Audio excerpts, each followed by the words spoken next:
History is not a straight river. It bends, it curves, it doubles back on itself.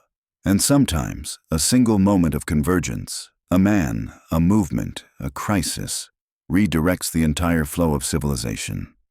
By the time Christianity appeared on Rome's horizon, the empire was no longer the iron giant it once had been.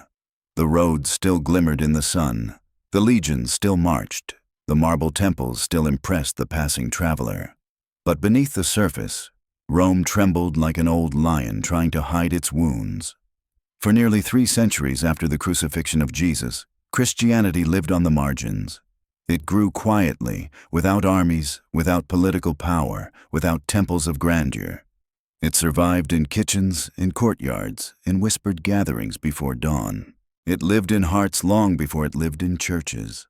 Rome tried to burn it out, cut it out, choke it out. But the faith only sank deeper into the soil. And then, unexpectedly, astonishingly, impossibly, Christianity became the religion of the empire itself. This transformation has no precedent in history.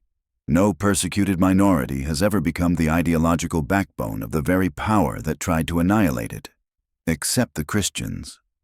In the first video, Creating Christ, how did Christianity begin?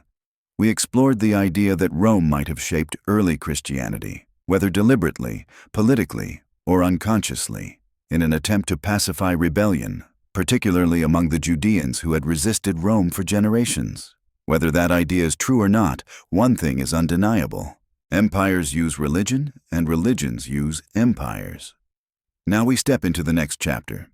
Not the birth of the Christian message, but the moment when Christianity and the Roman state looked each other in the eye and realized they could no longer exist apart. First of all, thank you for choosing to spend these moments with me and religion as it is. In this channel, we'll discuss topics of all religions, always respecting everyone's faith and beliefs. If this topic interests you, please subscribe to the channel, give this video a like, and turn on notifications to be alerted of all new videos posted. Thank you and enjoy. This is the story of Constantine, a man ambitious enough to reshape the world. A ruler forced to choose between the collapse of an empire and the unification of it. A strategist who looked at the growing faith, measured its power, and saw in it a destiny intertwined with Rome's own survival. Whether he believed the theology or not, that is for debate. But he understood its usefulness, its passion, its discipline, its capacity to bind together peoples who would never otherwise unite. And so, in the 4th century, a revolution took place without swords raised, without blood spilled, without coups or sieges. A revolution of the mind. When Constantine stepped into history, Christianity stepped onto the throne. Before Constantine could rise, something else had to fall: the fantasy of Roman invincibility. The Rome of the 4th century was not the Rome of Julius Caesar, nor of Augustus, nor of Trajan. It was a wounded titan walking on cracked marble. The empire still stretched across continents, but the internal fractures had widened into chasms. Civil wars had become a rhythm of life. Generals declared themselves emperors with alarming frequency. Armies pledged loyalty to their commanders rather than to Rome. And entire provinces lived in uncertainty regarding who actually ruled them. The empire was divided into eastern and western segments, ruled by different emperors who often saw each other more as rivals than partners. The economy suffered under devalued currency, disrupted trade routes, rising military costs, and famine in regions that once overflowed with grain. At the same time, barbarian tribes pressed the borders: Goths, Vandals, Alemanni, probing Rome's defenses, testing its weakening grip. But perhaps the greatest threat was internal. Rome had lost its soul. The old Roman religion, once a proud and unifying force, had grown stale. The people no longer believed that Jupiter protected them or that Mars granted them victory. Sacrifices were offered mechanically, without conviction, like rituals performed for tradition's sake rather than faith. The imperial cult, worship of the emperor, had become political theater. Where once Augustus radiated divine authority, now the emperor struggled merely to maintain order. Into this spiritual vacuum flowed dozens of new religious movements: Mithraism among soldiers, the cult of Isis among the masses, Neoplatonism among philosophers, astrology among the elite, mystery religions promising salvation through secret rituals, and of course Christianity, the fastest growing of all. Rome was no longer united by belief. It was a mosaic of contradictions. This fragmentation terrified emperors.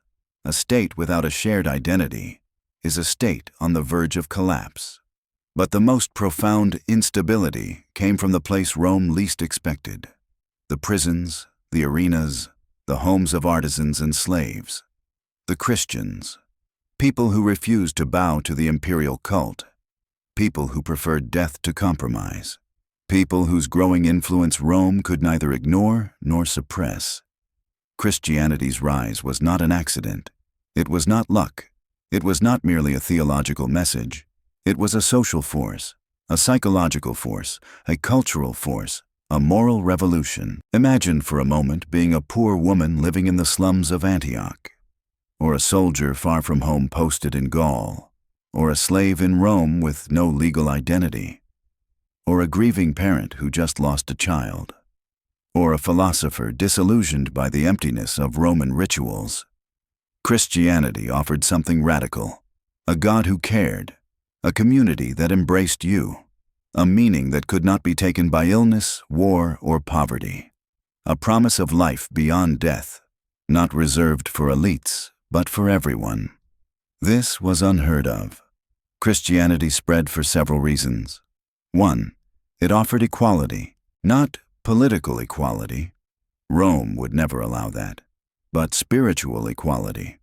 Slave or senator, man or woman, Greek or Jew, all were children of God. This was intoxicating. It broke the caste mentality of ancient society. 2.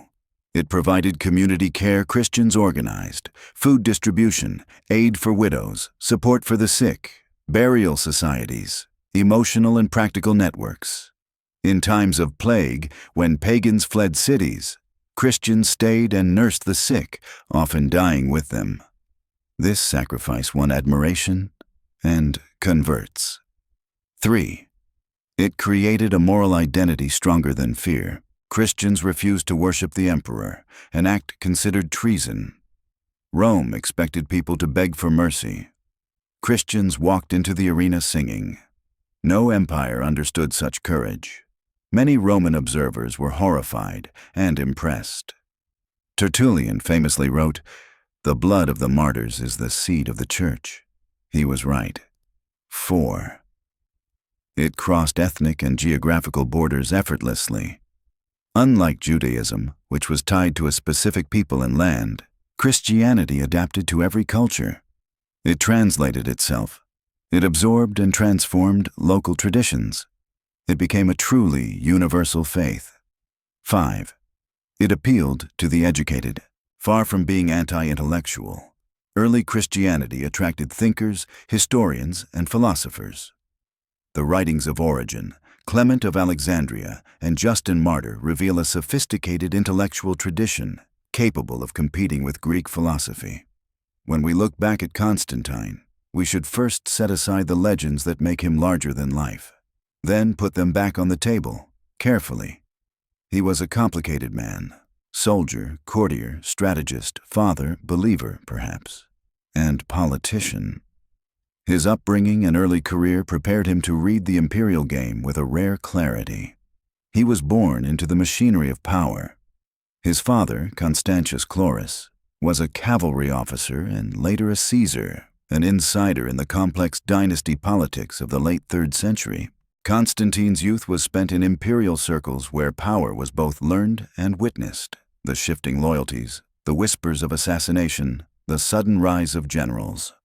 For a boy growing up in that world, survival meant learning how to navigate patronage networks and how to see where ambition and expediency intersected. By the time he reached manhood, Constantine had learned 3 indispensable truths about power. Legitimacy matters. An emperor must be seen as rightful in order to command loyalty. Rumor, prophecy, or sacred signs have often been used in Rome to manufacture that authority. Constantine was no stranger to such techniques. Unity is survival. A fractured empire invites chaos. The most dangerous threats to Rome were not only barbarians at the border, but soldiers and governors vying for power from within. Symbols shape reality. Coins, banners, ceremonies, and rituals cultivate allegiance. Whoever controls the symbols can steer the loyalties of the people. When Constantine stood on the threshold of civil conflict, contested by rival claimants, he assessed not just military odds, but the ideological terrain. He saw that Christianity was not merely a private religion embraced by marginalized groups. It was becoming a social force embedded in communities across the empire. It offered rituals, discipline, moral codes, and a sense of belonging, everything that could be harnessed to create order. This is not to reduce Constantine to an empty opportunist. He appears to have had genuine religious experiences and inclinations. The accounts of a vision or a symbol before the Battle of the Milvian Bridge are too numerous and too deeply embedded in Christian tradition to dismiss entirely. Yet we also have to read those accounts as later narratives shaped by theologians who wished to portray Constantine as God's chosen instrument. What is historically likely is this: Constantine was a pragmatic polymath. He recognized that power, belief, and legitimacy could be wedded to create a resilient imperial order. His choice to place the Chi Rho standard on his soldiers' banners, whether stemming from a vision or political calculation, was a masterstroke that combined sacred narrative with strategic admission. It allowed him to claim divine favor while also drawing Christian communities into the imperial orbit. He was not the first ruler in history to adopt a religion for political reasons. What made Constantine unique was the scale and thoroughness with which he did so. Legal reforms, financial patronage, architectural patronage for churches, and direct involvement in doctrinal disputes. He offered more than tolerance. He offered partnership. The night before the battle that would define his career, the story goes, Constantine saw a sign. Accounts vary. Eusebius writes of a cross of light in the heavens. Lactantius describes a dream where Constantine was told to use a heavenly sign. Later, Christian tradition elaborated the vision into triumphal providence. Secular historians have suggested the vision was retrojected into Constantine's biography to make sense of a turning point. Rather than trying to adjudicate the exact metaphysical event, consider its political power. Whether real or constructed, the vision functioned as propaganda. It presented Constantine as a man chosen by a divine power that was now superior to the old Roman cults. Victory at the Milvian Bridge allowed Constantine to claim that this new power supported him. Thus his rule gained a sacral tint that appealed to many Christians and non-Christians alike. Victory matters in history. Conquest confers narrative authority. When Constantine won, he could offer a story, a god that backed him. That story mattered. It allowed him to call himself ruler not only by bloodline and sword, but by divine sanction. Whether he had private convictions or merely public uses for the narrative, the vision and the victory together gave him the leverage to alter imperial policy. After Milvian Bridge, Constantine's measures were deliberate and bold. He extended favors to clergy, restored church property, and issued laws protecting Christian worship. The Edict of Milan, a legal charter of religious toleration, was a watershed. It made Christianity permissible, but that permissibility was not merely neutral legalism. Constantine's favors created an infrastructure of dependency and influence. Churches were rebuilt. Clergy gained legal status. Bishops who once led underground communities began to play public roles. Yet this favor came with expectations. Constantine expected order, unity, and a moral code that could stabilize society. Christian bishops, once marginalized, now became partners in governance. The implicit bargain was, the church would support civic order. The emperor would protect the church and grant it institutional tools. You can frame Constantine's moves as enlightened leadership or cold political calculation, or, more plausibly, as both at once. The political benefits of aligning with Christianity were obvious. Consolidation of loyalty.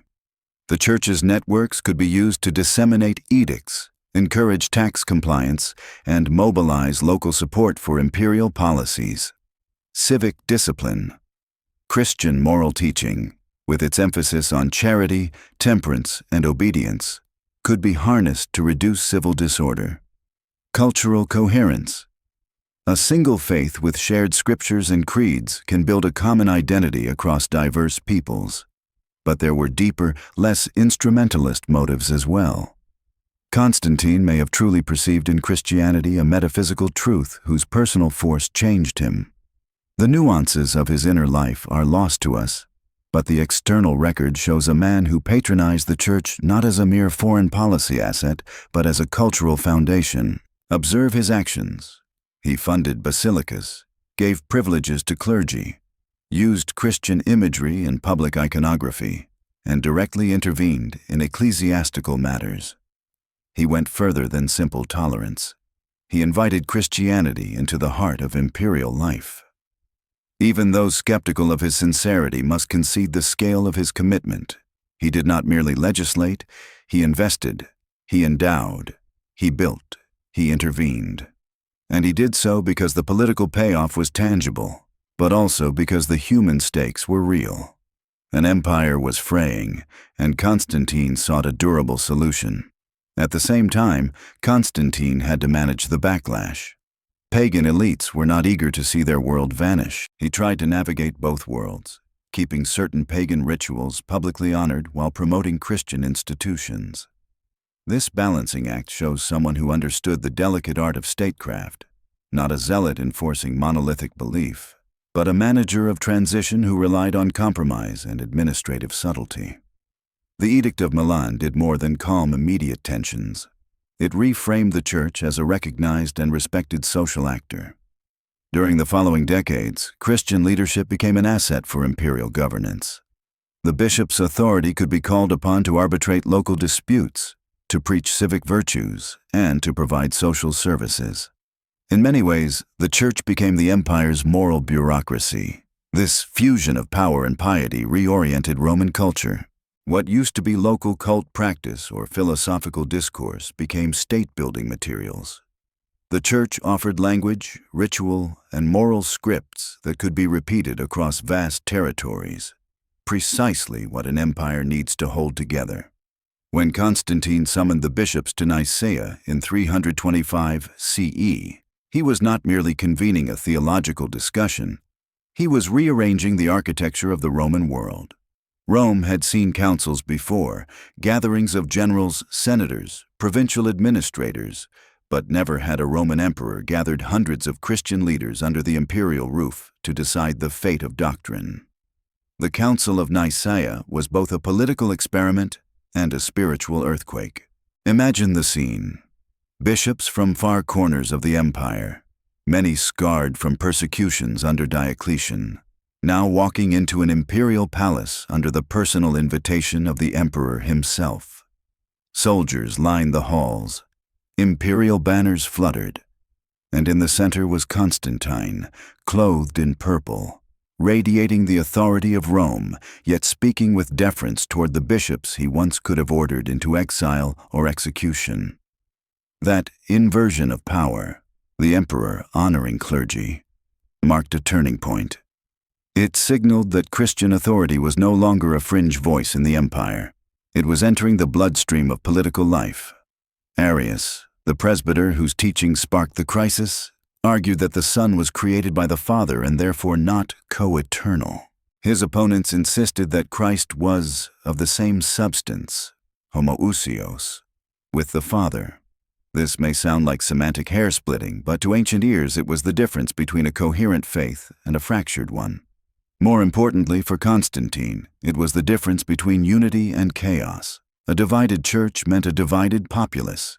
A divided populace meant weakened imperial cohesion. In that light, the Arian controversy was not merely a theological quarrel, it was a political hazard. Constantine saw in doctrinal unity a strategic weapon. If Christians could speak with one voice, the empire gained a unified moral structure. If they splintered, the empire lost a crucial pillar of order. Constantine's role in the council was delicate, but unmistakable. He did not dictate doctrine, but he orchestrated the environment in which doctrine was shaped. He insisted on a resolution. He encouraged consensus. He advised patience and urged the bishops to settle their differences for the sake of stability. His presence alone altered the dynamics of the room. For the first time, church leaders debated under the shadow of an emperor who both protected them and expected results. The final outcome, the Nicene Creed, established a theological foundation that would outlive empires and kingdoms. Yet beneath the creed's high poetry lay the fingerprints of political necessity: clarity, unity, authority, and continuity.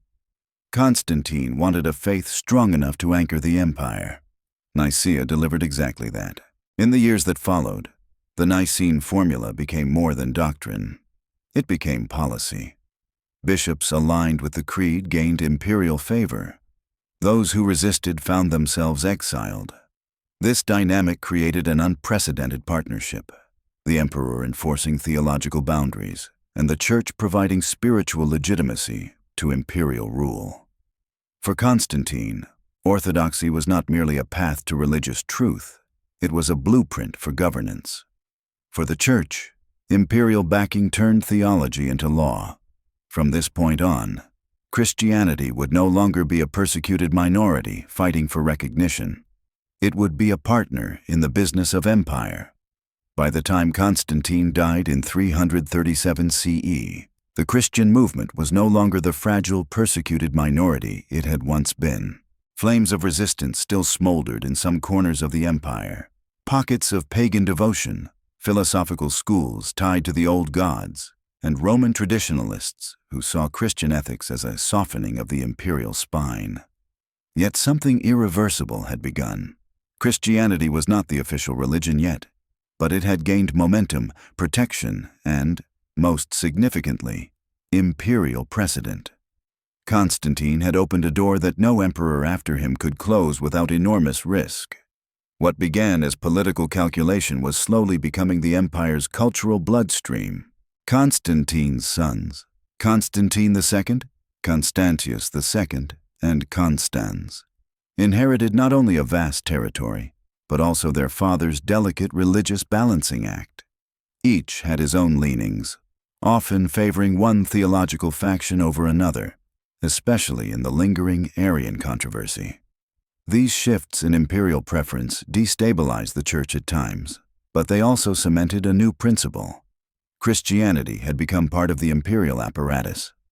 For the first time in Roman history, theological disputes could determine political fortunes, imperial alliances, and even military loyalties. The definition of orthodoxy became inseparable from the definition of loyalty. An emperor now needed to navigate faith as carefully as he navigated the legions. The 4th century saw laws quietly reshaping public life.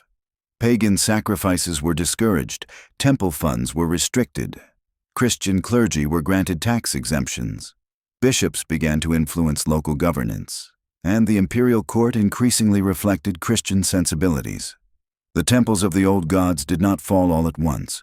They dimmed slowly, like candles burning down to their last thread of wick. Statues still stood. Rituals continued in some regions, but the cultural winds were shifting. The intellectual prestige that had once flowed from Zeus, Apollo, Isis, and Mithras was now flowing toward the church. A civilization does not change its gods in a day, but it can change its loyalties in a generation, and Rome was doing exactly that. The brief reign of Emperor Julian, 361 to 363 CE, was a sudden, dramatic flare of resistance.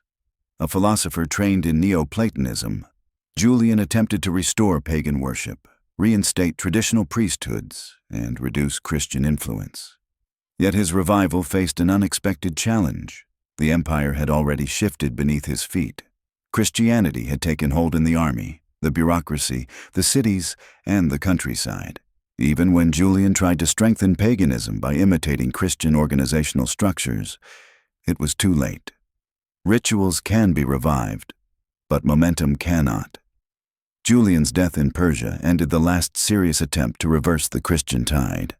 After him, the question was no longer whether Christianity would dominate the empire, but how completely.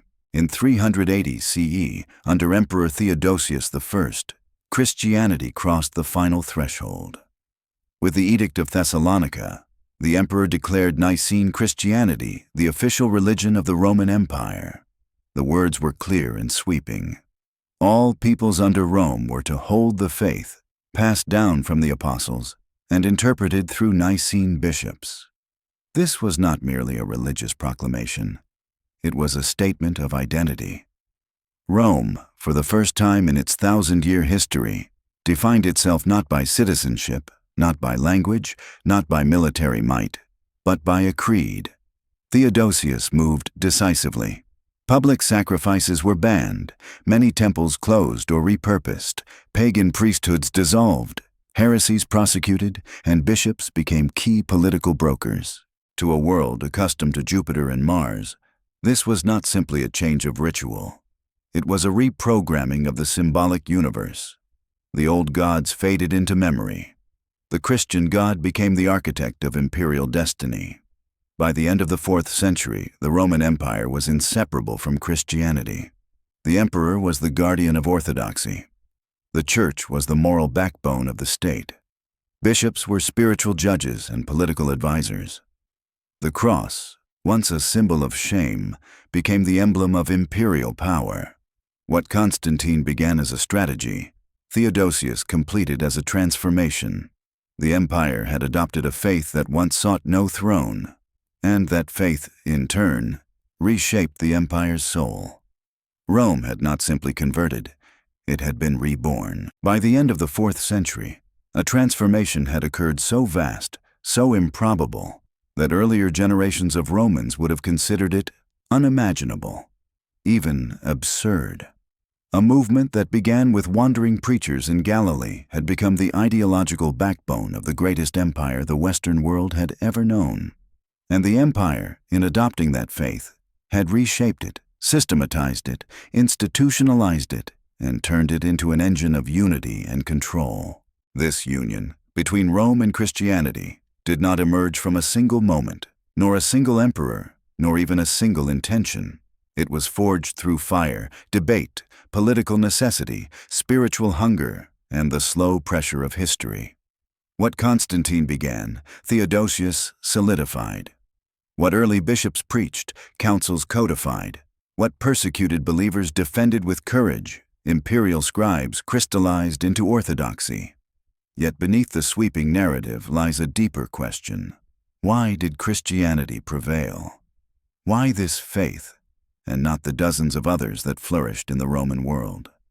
The answer, like the empire itself, is layered and intricate. Rome in the 3rd and 4th centuries was a world in turmoil. Borders were collapsing, economies were failing. Emperors rose and fell with terrifying speed. Diseases ravaged cities. Old gods seemed silent.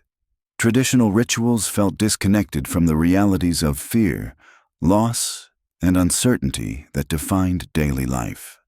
Christianity, conversely, offered a clear moral framework, a community that cared for the poor and the sick, a promise of eternal life, a God who intervened in human history, and a universal message that transcended ethnicity and class. Where the traditional Roman faiths were tied to specific cities, families, or cults, Christianity moved fluidly across boundaries. It had no ethnic requirement, no language barrier, no ritual exclusivity. Anyone, slave or senator, farmer or philosopher, could be baptized and become part of something eternal. Rome had conquered the world militarily. Christianity conquered it emotionally. Constantine recognized, more clearly than any ruler before him, the political potential of Christianity. Whether or not he believed every doctrine is irrelevant to the impact of his decisions. He understood something essential. A divided empire needs a unifying idea. And Christianity, with its centralized moral authority and structured hierarchy of bishops, provided exactly that. By siding with Christianity, Constantine was not merely adopting a personal religion, he was aligning himself with a movement that already had a communication network across provinces, rising influence in cities, loyalty stronger than civic identity, and a clear, simple doctrine. Constantine did not create the church, but he gave it an imperial stage. And the church, in turn, gave him a moral crown. With imperial support, Christianity quickly adopted tools that mirrored Roman governance. Councils functioned like senates. Creeds acted like legal codes. Bishops became regional administrators. Heresies were treated as threats to public order. The transition was not purely spiritual. It was administrative. Rome offered structure. Christianity offered meaning. Together they created a new civilization. Before Constantine, Christianity was a constellation of beliefs. Proto-Orthodox Christians, Gnostic groups, Jewish Christian sects, local communities with their own gospels, competing interpretations of Jesus' identity. The empire's involvement forced unity. Canon, creed, and clergy emerged not only from spiritual reflection but from practical necessity. An empire cannot function with dozens of competing doctrines. It needs clarity, cohesion, and predictability. Thus, orthodoxy was not merely discovered, it was organized, debated, shaped, and ultimately enforced. By the late 4th century, Christianity no longer spoke as a minority faith pleading for survival. It became the moral judge of nations. Pagan temples once funded by emperors now fell silent. The rituals that defined Roman civic identity faded. Philosophers who defended the old gods found themselves marginalized. Christianity had moved from the edges of power to its throne, and once seated there, it began shaping the empire according to its worldview. Sexual ethics changed, charity became institutional, slavery was questioned, though not abolished. Infanticide was condemned, gladiatorial games declined, care for the poor gained prestige, education shifted toward theological training. Rome was Christianized, and Christianity was Romanized. Historians still debate what truly drove Constantine's conversion. 3 interpretations dominate. 1. The political pragmatic theory. Constantine saw Christianity as a tool to unify a fractured empire. Its strong networks, moral authority, and organizational structure offered stability that traditional religion could no longer provide. 2. The spiritual sincere theory. Constantine sincerely believed he had been chosen by the Christian God. His vision before the Battle of the Milvian Bridge, whether literal or symbolic, transformed his sense of destiny. 3. The survivalist theory. The empire was collapsing from the inside. Military leaders, governors, and citizens increasingly supported Christianity. To oppose the movement would risk rebellion, instability, or even civil war. The truth may lie in a blend of all 3. Human decisions often come from mixtures, not absolutes. By the year 400, the Roman Empire had undergone a metamorphosis unseen in the ancient world. The cross replaced the eagle. Bishops replaced augurs. The Mass replaced sacrifices. Scripture replaced imperial myths. The Church became Rome's new spine. This fusion shaped Western civilization for the next 1,600 years. The cathedrals of Europe, the universities, the laws, the moral frameworks, the rituals, all bear the fingerprints of that imperial marriage. Whether one sees this as divine destiny, historical accident, political necessity, or strategic conspiracy, the result is undeniable. Christianity became the empire that outlived Rome itself. When the Western Empire fell in 476, its political structures dissolved, its armies vanished, its emperors disappeared. But the Church, forged in Rome's institutions, remained. Rome, the city, crumbled. Rome, the Church, endured. Christianity's triumph within the Roman Empire was not inevitable. It was the result of social transformation, political calculation, cultural hunger, theological evolution, and imperial endorsement. The empire shaped Christianity. Christianity shaped the empire. and together they shaped the world. What began as a movement of fishermen and persecuted believers ended as the ideological heart of a vast civilization. Constantine may not have created Christ, but he undeniably created the Christian Empire, a structure that became the foundation of Europe, the spark of medieval Christendom, and the ancestor of countless modern traditions. This is the story not only of a religion, but of how a symbol of execution became the banner of emperors, and how a faith born in the margins came to define an age.